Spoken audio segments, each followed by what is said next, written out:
우아하고 품격 있는 일상교육의 모든 것, 라이프스타일 교육TV 김은영입니다. 우리가 어제 10년 후 지금 세상은 없다라는 부제를 가진 마우로 기엔 교수의 2030 추계전환에 대해서 그 서문을 좀 같이 읽었는데요. 오늘은 그 구체적인 내용 7장의 소유가 없는 세상 파트를 조금 읽어보도록 하겠습니다.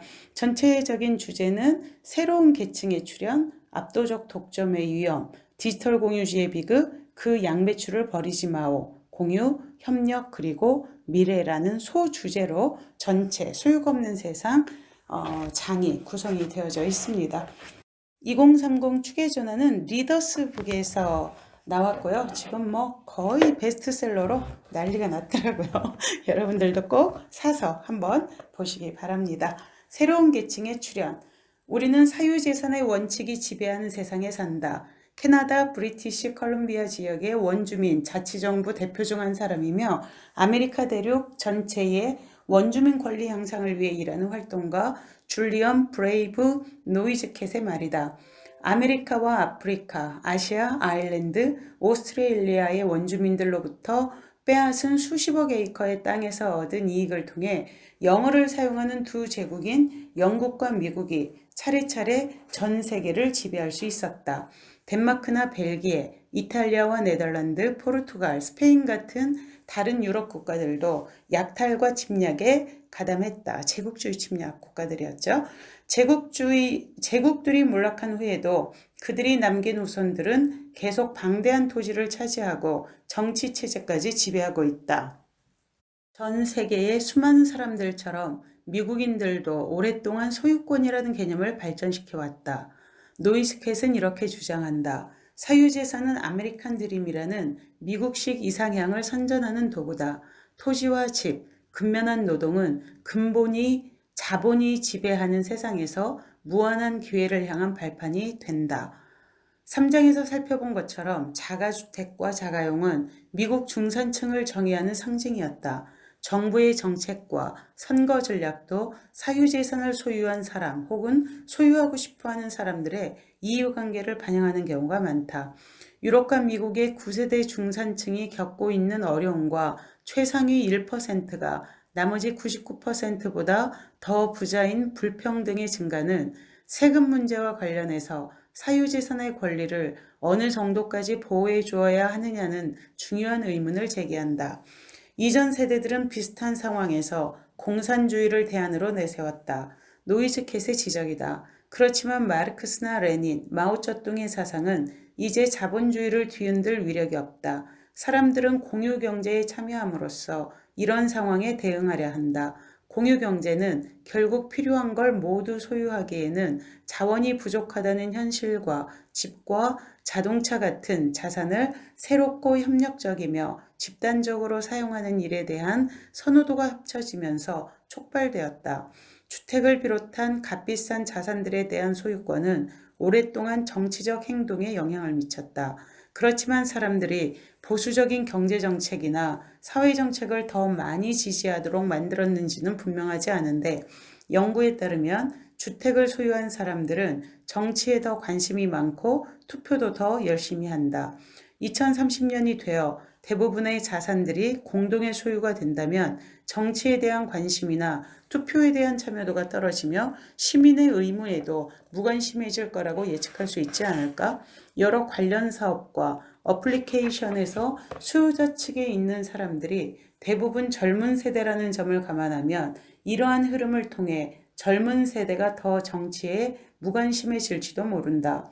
임시직 경제는 정치의 또 다른 방향으로 엄청난 영향을 미친다. 예일대학교 정치학 교수 제이컵 베커는 자신의 책 거대한 위험의 변화에서 수십 년 전부터 정부와 기업들이 시민과 노동자에 대한 의무를 회피하며 그 대신 개인의 책임을 강조하는 문화를 제시해왔다고 주장했다. 개인의 책임이라는 개념의 근간에는 보수적 가치가 있으며 이 개념은 대공황 이후 유럽과 미국에서 사회적 안전망 설치를 주도했던 중요한 진보적 사상의 일부를 타격한다. 집안일을 해줄 사람을 찾아주는 어플리케이션 잘리의 창업자이자 최고 경영자인 포 피시백의 말처럼 임시직 경제는 어떻게 일자리를 구해야 할지 모르겠다. 아니 뭘 어떻게 시작해야 할지도 알 수 없다. 고 말하는 사람들이 변명조차 할 수 없는 그야말로 누구나 얼마든지 참여할 수 있는 궁극의 고용시장을 만들어냈다. 공유 계층의 부상은 차별에 대한 정치적 논쟁을 다시 불러일으켰다. 순다라잔의 지적처럼 호텔 같은 전통적 숙박업소와 다르게 에어비앤비로 집을 공유하려는 사람들은 이렇게 말하곤 한다. 이곳은 나의 집이다. 이 집에 남는 방을 내가 선택한 손님들만 이용해 주었으면 한다. 임시직 경제는 차별의 기준에 대한 기존의 규범에 도전하고 있지만 한편으로는 전통적인 규칙과 기준을 방치하는 듯하다. 일자리를 공유하는 흐름이 노동시장을 변화시키고 있다면 크라우드 소싱과 크라우드 펀딩은 정치운동의 혁명을 불러일으키고 있다. 상원의원이었던 버락 오바마는 2008년 대선에 도전할 때 처음으로 이러한 방법을 효과적으로 사용했다. 오바마는 휴대전화와 인터넷으로 수백만 명의 자원봉사자들을 하나로 뭉치게 하는 성과를 얻었는데 당시는 지금과 같은 SNS를 통한 선전활동이 자리 잡기도 전이었다. 당시 대선 경쟁자였던 공화당의 존 맥케인의 마이스페이스 팔로워가 22만 명, 그리고 트위터 팔로워는 5천 명이었던 반면 오바마의 팔로워는 각각 85만 명과 12만 명이었다. 존 F 케네디 대통령의 무기가 텔레비전이었다면 버락 오바마는 소셜 미디어를 무기로 삼았다. 가장 중요한 점은 오바마가 대중으로부터 자금을 조달하는 방식으로 400만 명의 기부자들로부터 8억 달러라는 기록적인 기부금을 모았다는 사실이다. 오바마는 2008년 대통령 선거 전에서 인터넷으로 전국적 조직을 만들어 310만 명이 넘는 개인 참여자들에게 충분한 동기를 부여했고 500만 명이 넘는 자원봉사자들이 참여하는 풀뿌리 운동을 이끌어냈다. 어느 연구의 결론이다. 오바마의 선거운동은 다양한 목표를 달성하기 위해 새로운 기술들을 전방위적으로 사용하여 새로운 역사를 만들었다. 오바마의 선거운동은 이런 기술과 방법들로 대중을 교육하고 기부금을 모으는 수준을 뛰어넘어 풀뿌리 운동을 일으키고 정치적 참여를 독려한 끝에 원한 만큼의 표를 얻었다. 그리고 2016년 대통령 선거전에서 우리는 수많은 SNS 조작을 통한 이른바 가짜 뉴스들을 접하게 되었다. 공유계층이 부상하면 많은 노동자가 최소한 완전히 은퇴하지 않을 수도 있는데 이를 통해 또 다른 획기적인 정치적 변화가 일어날 수도 있다. 임시직 근무와 은퇴의 관계를 다른 측면에서 생각해보자. 은퇴자들은 정치적 행동, 특히 투표권을 행사할 때 다른 집단들과 구분된다. 이들은 다른 연령대 집단보다 투표를 열심히 한다. 많은 사람이 임시직 경제활동을 하는 계층이 많아지면 고갈되고 있는 연금 문제가 더 악화된다고 믿지만 많은 사람이 은퇴 연령 이후에도 좀 더 자유로운 분야에서 계속하고 있다는 사실은 종종 있는다.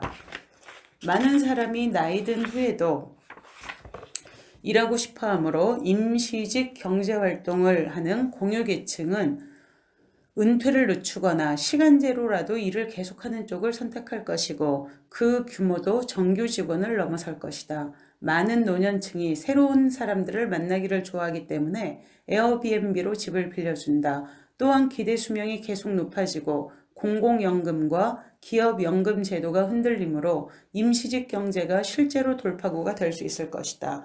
분석가들은 임시직 경제를 또 다른 은퇴 계획으로 설명하고 있다. 이 일은 정해진 시간에 출퇴근하는 전통적인 직종의 종사자들이 부족한 은퇴 자금을 채우기 위해서 하는 부업으로 볼 수 있다. 같은 공유계층이라도 소비자와 임시직, 경제활동을 하는 사람들은 차별과 임금 격차, 사회적 안전망 같은 중요한 정치적 문제들에 대한 관점이 다른 경우가 많다. 이들의 시간 활용이 비교적 자유롭다는 점을 감안하면 정규직 노동자들보다 선거에 더 많이 참여할 가능성이 높다. 그렇다면 이들의 자립심과 독립적인 자세는 경제적 문제에서는 진보적 가치, 그리고 사회적 문제에서는 보수적 가치에 공감하게 될 것이다.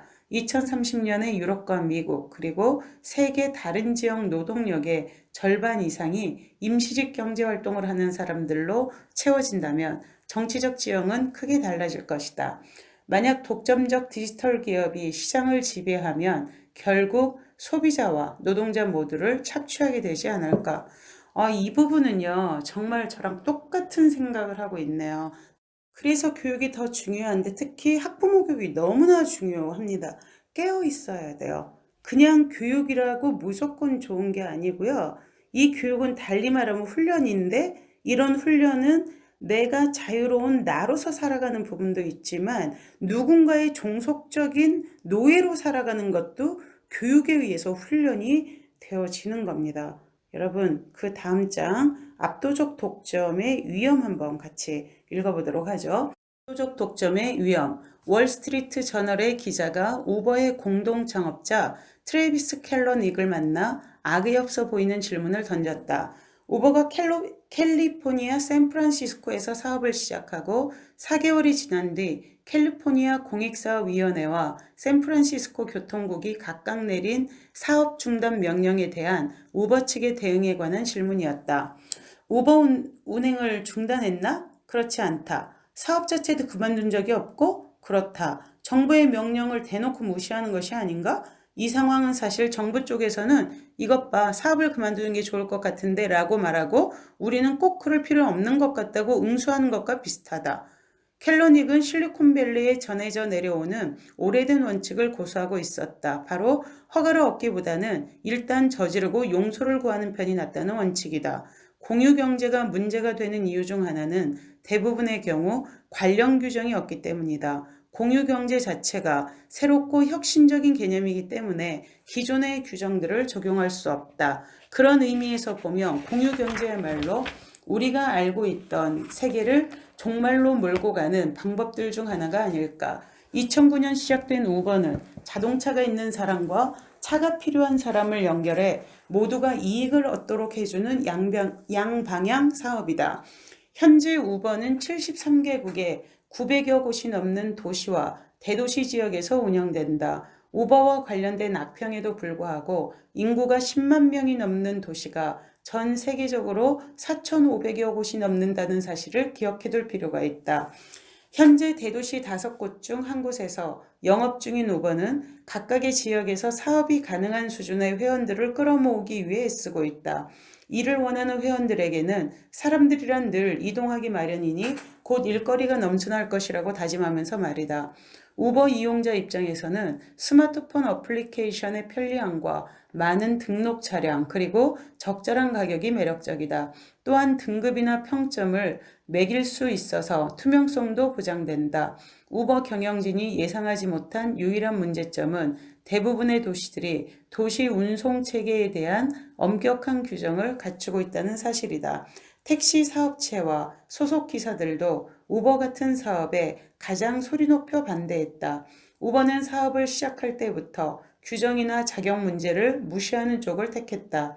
일부 도시들은 주민들이 쉽고 편리하게 사용할 수 있다는 우버의 약속을 믿고 이를 묵인했다. 또한 교통체증을 줄이고 세수도 늘어나는 효과를 기대할 수 있었다.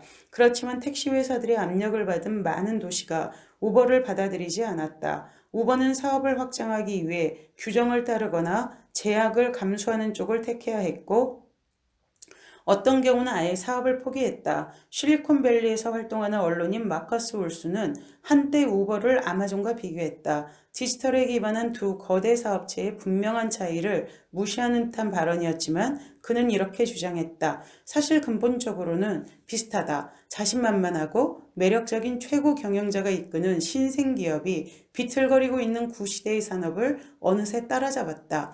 기업은 빠르게 성장했고 기업의 이름 자체가 그 강력한 사업 내용과 동의어가 될 정도로 인기도 폭발적이다.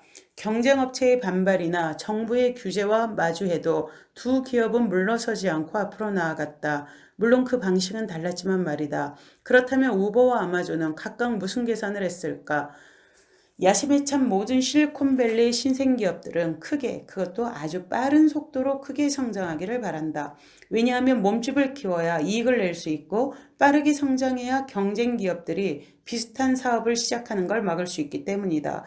우버는 압도적 독점 전략을 취했다. 초반에 많은 이용자와 회원들을 확보해 이익을 얻도록 해주고 이들을 통해 이해관계가 얽힌 기존 운송업체들의 압박과 정부의 관련 규제를 이겨내겠다는 전략이다. 우버의 성공에는 경쟁업체든 정부의 규제든 상관하지 않고 모든 어려움과 불편함을 돌파하는 전략도 어느 정도 기여했다는 것이 뉴요커에 실린 실라 콜하트카의 주장이다. 우버가 가장 성공적으로 정착한 런던의 사례를 생각해보자. 우버는 지난 2012년 하계올림픽을 겨냥해 사업을 시작했고 현재 런던에는 4만 명 이상의 우버 기사들이 활발하게 영업하고 있을 뿐더러 상시 이용자만 350만 명이 넘는다. 그 과정에서 물론 많은 반대와 경쟁자들과 맞닥뜨려야 했다. 우버는 운전면허만 있으면 누구든 할 수 있는 일이다. 일거리를 찾을 때 장소에 크게 구애받지 않으며 이따금씩 일하려는 사람이나 개인에게 고용된 운전기사들이 티나지 않게 부업처럼 할 수 있는 일종의 그림자 산업이었다. 그러다 2014년 6월 런던에서 택시기사들이 처음 우버에 항의하는 시위를 했다. 오후에 4,000대에서 1만 대가량의 택시들이 영업을 중단했다. 그리고 램버스 브리지에서부터 차를 돌려 웨스트민스터와 저 멀리 피커딜리 서커스에 이르기까지 교통체증을 일으켰다. 그렇지만 우버 이용자는 오히려 850%나 증가했다. 가디언의 보도다. 우버의 인기만 갑작스럽게 올려준 택시기사들의 무분별한 시위는 어차피 사라져갈 기존 시장 지배자들의 조잡한 대응으로 비쳤다. 우버의 공격적인 성장 전략은 그 기반이 되는 지역적 네트워크 효과라는 맥락 안에서 바라봐야 한다. 일단 특정 도시에 우버와 연결된 운전자와 이용자가 더 많아지는 것이 좋다. 가능한 한 빠르게 지지 기반을 성장시키는 방식이다. 우버가 촉발한 전 세계 택시 산업의 변화는 하나의 원칙에 기반한다. 가디언은 이렇게 지적한다. 기존의 시장에 수많은 운전자와 이용자를, 그러니까 유동성을 더함으로써 이용료는 더 저렴해지고 운전자는 더 많은 돈을 벌 수 있도록 하는 것이 그 원칙이다. 마커스 울슨은 이렇게 설명했다. 우버가 더 많은 이용자를 확보하고 스마트폰을 몇 번 두드리는 것만으로 충분한 편리함에 사람들이 익숙해질수록 정치가들은 우버 문제를 걸고 넘어질 이유가 적어진다. 중요한 사실은 이용료가 급격하게 낮아질수록 우버는 고객층을 늘리는 것 이상의 다른 일도 할 수 있다. 바로 더 크게 성장할 수 있는 배경 자체를 만드는 것이다. 우버가 수많은 정치적 난관을 극복할 수만 있다면 그야말로 거대하고 막대한 가치를 지닌 세계적 기업으로 자리 잡을 수 있을 것이다. 투자자들 입장에서는 10억 달러의 가치가 있는 일이다. 2017년 런던의 금융중심 지구에서 우버 이용이 금지되자 며칠이 지나지 않아 80만 명 가까이가 이용을 허가해달라는 청원서에 서명했다. 관계당국 입장에서는 청원이 정식으로 받아들여질 때까지 한시적으로라도 우버의 영업을 다시 허락할 수밖에 없었다. 우버가 그토록 독점적으로 성장할 수 있었던 이유는 바로 수평적 사고를 적용한 덕분이었다. 우버 창업자들은 사업이 방해를 받으면 회원으로 등록된 운전자와 이용자들이 편을 들어줄 것이라고 확신했다. 이제 우버는 누구도 어쩔 수 없는 압도적인 독점 기업이 되었다. 혁명적인 사실은 공유 경제가 사회 경제적 역할과 관계를 뒤집었다는 점이다. 우버는 소득이 적은 노동자들과 은퇴자들에게는 또 다른 수입을, 실업자들에게는 자유롭게 선택할 수 있는 새로운 일거리를 제공한다. 운전자들은 일의 유연함과 투명성을 마음에 들어했으며 더 이상 회사의 배치에 따라 움직일 필요 없이 어플리케이션으로 일거리를 자유롭게 고를 수 있다는 사실도 깨달았다.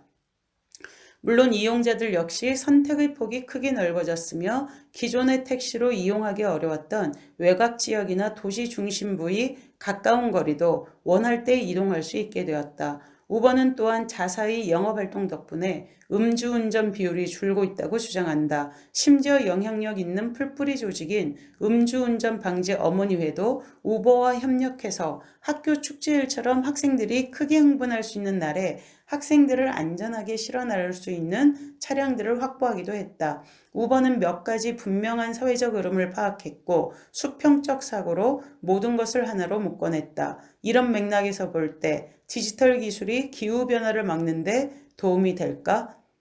원래 실리콘밸리의 기업들은 제일 먼저 진행하는 것이 바로 이 압도적인 독점이라고 이야기를 하더라고요. 그런데 조금 전에 우리가 이야기했듯이 바로 이러한 수평적인 사고, 공유경제, 에어비앤비나 우버가 그토록 독점적으로 성장할 수 있었던 이유가 바로 이러한 수평적 사고를 적용한 덕분이었고, 그리고 압도적인 독점 기업이 될 수밖에 없었다는 것이죠. 요즘 이러한 그 IT 기업의 리더들의 그 기업 자세, 리더의 자세에 대해서 공부를 하고 있는데 바로 이러한 그 기세 좋은 부분 있잖아요. 아까 정부가 허락했네 해도 허락하지는 않았지만 그렇다고 우리가 관둔 것도 아니야. 우버 아이들의 그 태도 아까 앞부분에서 읽으셨죠? 그래서 이 부분이 우리가 꼭 좀 공유해야 될 부분인 것 같네요. 그래서 다음 한 번 더 읽어야 되겠네요. 디지털 공주의 그 비극 파트하고요. 공유 협력 그리고 미래 그 양배추를 버리지 마오 해가지고 이 7장 뒷부분을 마저 좀 읽어봤으면 좋겠는데 여러분 사실 이 책이요 꼭 좀 사보셨으면 좋겠어요. 왜냐면 요즘에 제가 그 가지고 있었던 생각들 그리고 요즘에 그 스터디를 통해서 배워가고 있는 이들 미국 기업 그리고 또 미래 산업 성장에 있어서의 사회적 변화 이런 것들이 상당히 잘 정리가 되어져 있는 것 같습니다. 여러분 오늘도 즐겁고 유익하셨나요? 오늘 여러분들의 요청에 의해서 책 조금 더 읽어드렸는데 아주 감사한 시간이었던 것 같습니다. 어떠한 순간에도 여러분과 함께 책을 읽는다라는 이렇게 마음을 낸 이후에 제가 매일매일 성장하고 있다는 거 다시 한번 느끼게 됩니다. 2030 추계전환 리더스북에서 나왔네요. 자, 저는 오늘도 감사의 인사로 여러분들과 작별을 구합니다. 책 꼭 한 권씩들 사서 보세요. 감사합니다.